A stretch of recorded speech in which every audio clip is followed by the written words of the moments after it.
effectivement, il y a eu quelque chose qui s'est produit au Chili par rapport aux Gilets jaunes. C'est qu'au Chili, alors aujourd'hui, je ne sais pas si c'est toujours le cas, mais au Chili, il y avait des personnes qui ont mis le gilet jaune, mais qui étaient d'extrême droite et qui s'en prenaient, je crois, aux manifestants. Enfin, il y avait un truc bizarre. Ouais, c'est les Chiliens qui m'ont parlé de ça. Et donc, ils avaient besoin de communiquer, d'exprimer. Eux-mêmes étaient capables de le faire, les Chiliens, puisque eux, ils sont là. Il y en a beaucoup qui sont gilets jaunes. Donc, ils étaient capables de reporter le fait qu'en France, c'est pas une dominance politique. Et il n'y a pas qu'au Chili. J'ai rencontré une personne au Sacré-Cœur qui me disait que, donc, elle voyageait de par sa profession. Hein, et elle me disait, et je crois que c'était en Suisse qu'elle était, elle me disait que les médias montraient à l'époque, donc ça remonte à quelques mois, les médias du pays d'où elle venait montraient les Gilets jaunes comme quelque chose qui appartenait à l'extrême droite, alors que c'est complètement faux. Elle a pu le voir d'ailleurs, parce qu'elle a justement eu la curiosité. Elle a dit qu'elle était dans un magasin et qu'elle a vu la manifestation. Et du coup, elle est sortie pour voir, et elle a constaté la pluralité. Elle a constaté qu'il n'y avait pas de banderole particulière de politique, il n'y avait pas d'appartenance et il n'y avait surtout pas de violence. Dans la majorité des personnes présentes qu'elle a pu voir dans cette manifestation près du Sacré-Cœur qui se terminait au Sacré-Cœur, qu'il y avait des gens du peuple, quoi. Bien sûr. Voilà. Oui, la violence qui est souvent reportée à la télévision. Ouais. Et puis, montrée du doigt, c'est une violence qui peut s'exercer de différentes manières dans différents endroits, mais pas en permanence et pas à chaque fois dans des manifestations gilets jaunes. Elle ne représente pas le mouvement des gilets jaunes, la violence. Elle est présente, elle existe. C'est souvent d'ailleurs une réponse aux provocations, une réponse aussi à l'humiliation, une réponse à la violence qui nous est portée. Voilà, c'est ça. En revanche, c'est pas la solution. La violence, elle nous a plus desservi qu'autre chose. Maintenant, j'ai pas de leçon à donner, je donne simplement mon opinion. Maintenant, je comprends qu'il y ait des gens qui n'aient pas la même patience, la même façon de voir les choses. Effectivement, dans le passé, on observe qu'il y a eu des révolutions par la violence. Il ne suffit pas de retenir ça, de retenir qu'il y a eu une révolution par la violence. Oui, il y a eu la révolution par la violence, mais ça a été aussi pas mal orchestré en fait. Ça a été, je dirais pas, j'utiliserai pas ça a été financé. J'allais dire sponsorisé, ce qui n'a absolument rien à voir, parce que c'est pas du tout le terme, mais ça a été financé. Ça a été contre les rois et contre les partis de, comment dirais-je, les religions. Oui. Contre les rois et les religions, le pouvoir de la religion et des rois. Et donc ça a été financé par les oligarques en fait, tu vois. Et sans ça, ça ne serait pas fait finalement. Donc effectivement, il y a aussi toujours ce problème que quand tu fais péter un pouvoir, tu as aussi t'as l'interrogation de savoir qu'est-ce qui va suivre. Et ça, ça peut être un problème. Parce que si tu veux, moi j'ai remarqué quelque chose, c'est que même dans les figures, tu parlais tout à l'heure des figures, tu as des gens qui les côtoient et ils se mettent amis avec eux en fait, hein, donc ils les suivent au plus près et qui sont peut-être susceptibles une fois, si jamais le pouvoir est renversé, de s'imposer parce qu'ils ont des liens avec des militaires, etc. Et sans même que ce qu'on appelle les figures en aient la connaissance. Oui. Est-ce que tu comprends? C'est pour ça c'est très... Voilà, c'est pas que je veux faire peur, mais voilà, ça existe partout, ça. Ouais, c'est intéressant.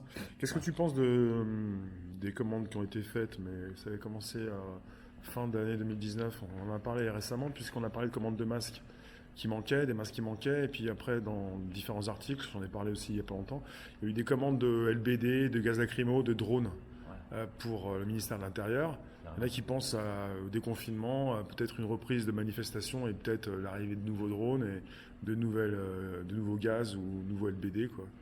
Tu penses histoire qu'ils se fassent plaisir en gros.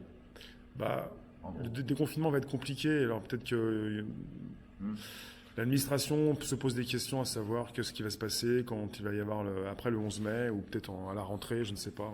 Tu penses quoi de 2020 toi, pour les manifestations, pour les gilets jaunes Voilà, moi je vais t'expliquer comment je vois les manifestations et comment je vois les choses. D'accord. Je comprends, je suis comme un homme parmi tant d'autres, mais je comprends la colère. D'ailleurs, tu as vu, je me mets souvent en colère. Je me maîtrise dans le sens où je ne vais pas taper en face. Alors je pense qu'il faut ni péter aucune vitrine et brûler aucune poubelle. Tu vois? Parce que moi, mon souhait, c'est de montrer le vrai visage de ceux qui nous gouvernent. Et déjà, ça, c'est une victoire. Ça veut dire que si tu te présentes sans péter une seule vitrine, sans brûler une seule poubelle, et que tu attends pendant des heures, même s'ils ne veulent pas que tu avances, t'attends. Tu t'assois, tu mets les mains sur la tête, tu leur tournes le dos. Il y a pas mal de choses qu'on peut faire. Alors là, je suis en train, encore une fois, je tiens à le souligner, je ne me montre pas en donneur de leçons, je ne me montre pas en chef, je ne me montre pas en science infuse, mais seulement je donne mon opinion de l'intérieur en fait, parce que si tu veux, là on est en mode détendu quand je parle, mais si tu veux, dans les manifestations et quand je m'exprime, je ne suis pas moi-même.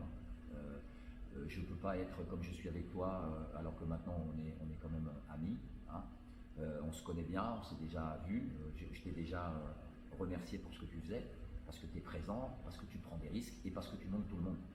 D'accord ? Tu montres ce qui se passe. Et c'est ça le travail d'un média, c'est de faire parler un maximum de gens et de montrer tout le monde.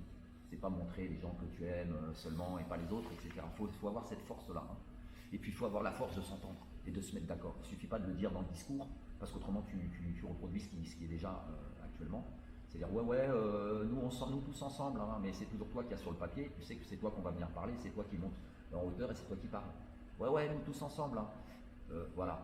Je pense que déjà, dans le respect de ce qui est le mouvement des Gilets jaunes, ils ne veulent pas de chef, et c'est très bien qu'il y en ait plusieurs, parce que de toute façon, on sait très bien que s'il y en a un ou deux, ils vont, d'une manière ou d'une autre, ils vont trouver le moyen de les dégager, de les discréditer, de les incriminer et de les faire disparaître.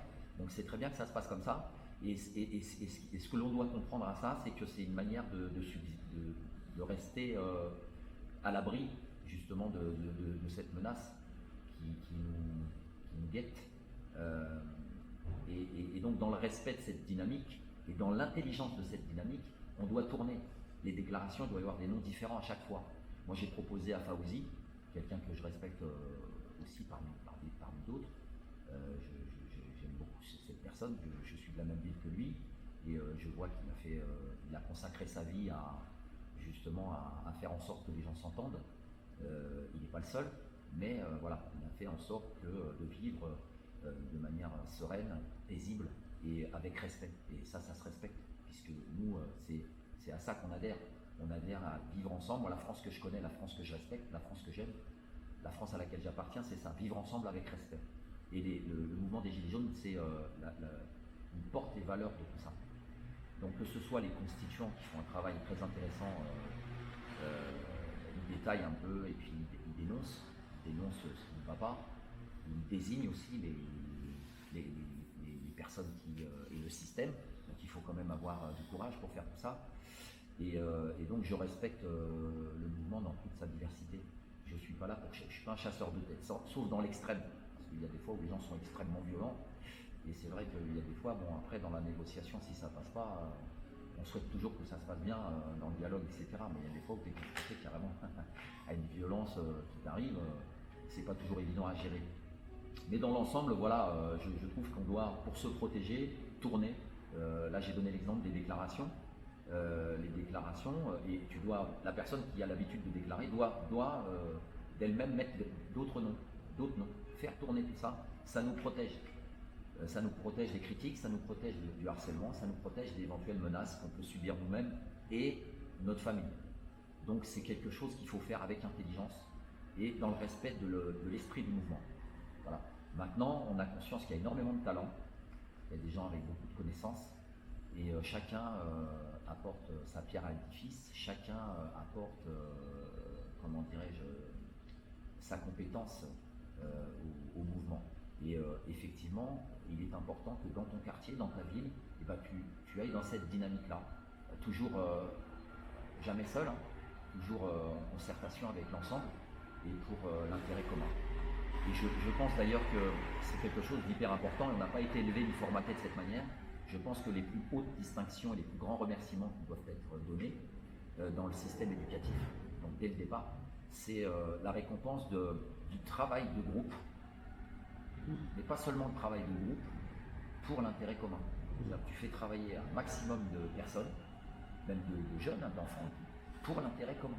L'intérêt de l'école, l'intérêt des loisirs, l'intérêt de ce que tu peux trouver comme travail à faire dans une école, tu sais, aussi bien l'amélioration de la cantine, bon après tu ne peux pas le faire trop petit, ça, mais pour les jeux, le choix des jeux, par exemple, tu vois, tout un ensemble de choses que les professeurs peuvent donner comme travail, dans une réflexion de ce qui peut apporter un maximum de choses pratiques et de choses agréables à vivre pour l'intérêt commun. Donc ensemble on le fait, et voilà, pour moi c'est là qu'on doit apporter les plus grandes récompenses et les plus grandes distinctions, et pas individuelles.